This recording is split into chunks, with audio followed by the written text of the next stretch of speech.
Hello YouTube, this is Morgan, Airspeed Prime here with my next Boruto anime review. This one's going to be for episode 148, which is called A New Mission.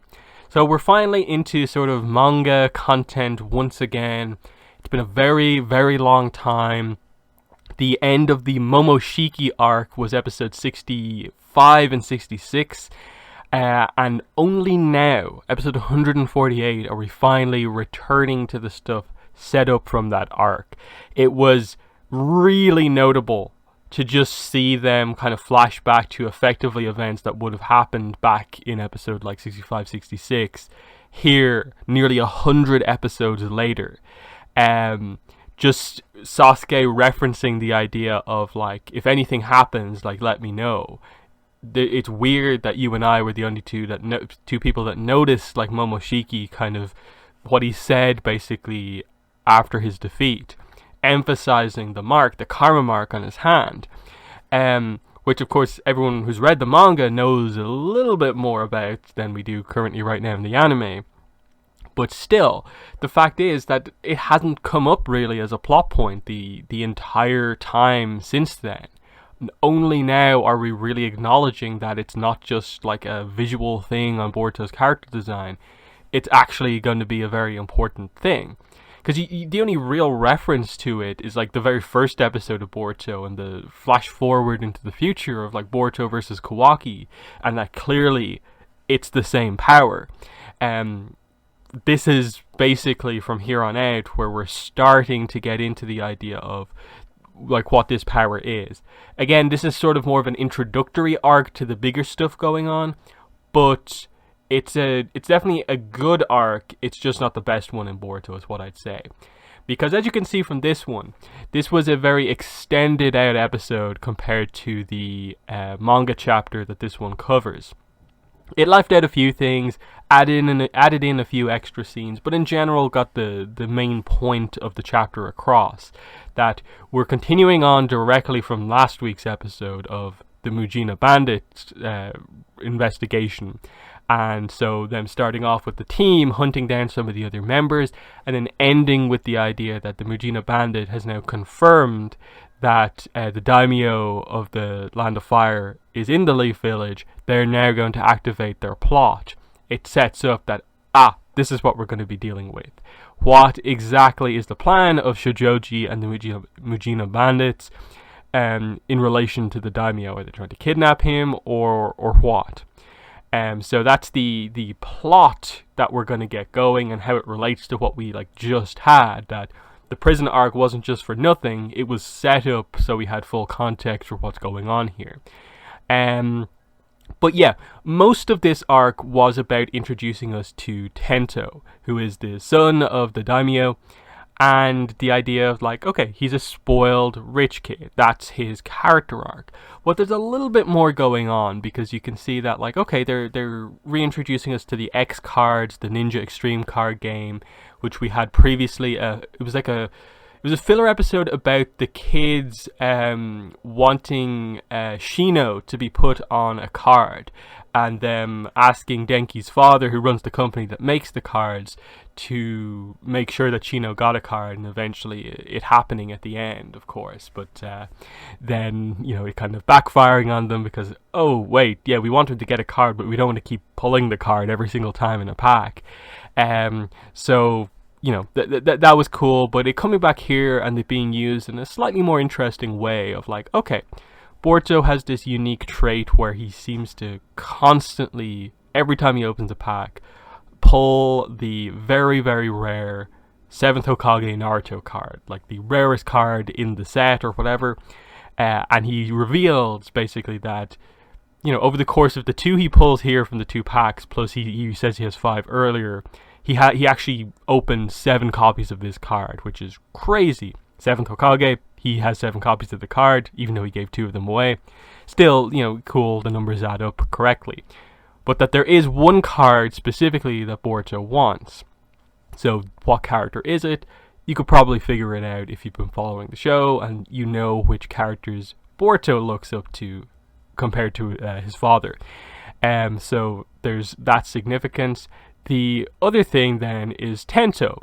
he has every card in the game except one card. There's one card that all of his money, all of his pack buying, he just cannot open. And it's the one card that Boruto keeps pulling. Immediately sort of bringing the two characters together, sort of in a way, through just the card game stuff.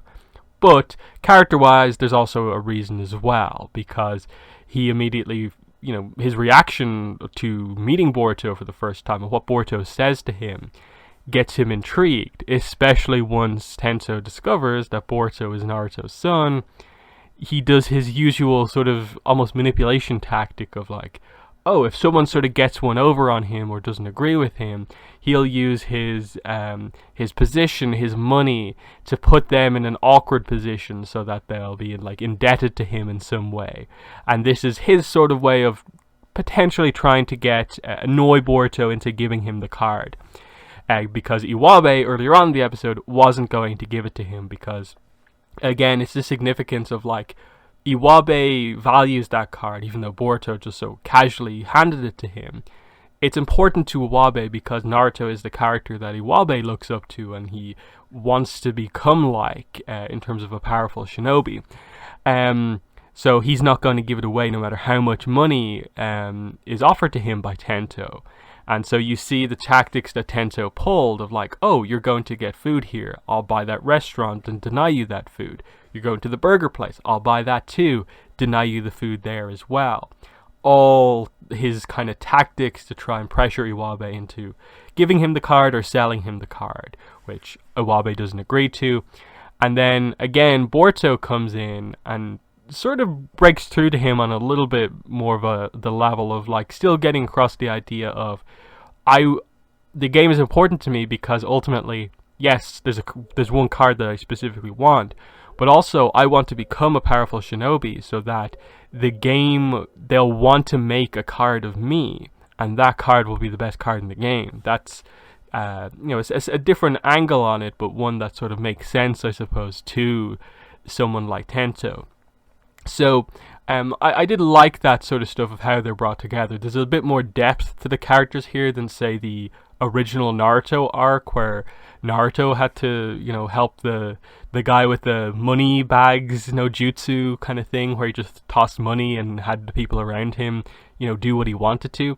That was a very simplistic version of that arc. Here's a slightly more nuanced version of it because, yes, Tento is the typical spoiled rich kid, but there's a little bit more to him than just that. So I think that helps to keep things interesting, at least to a certain degree.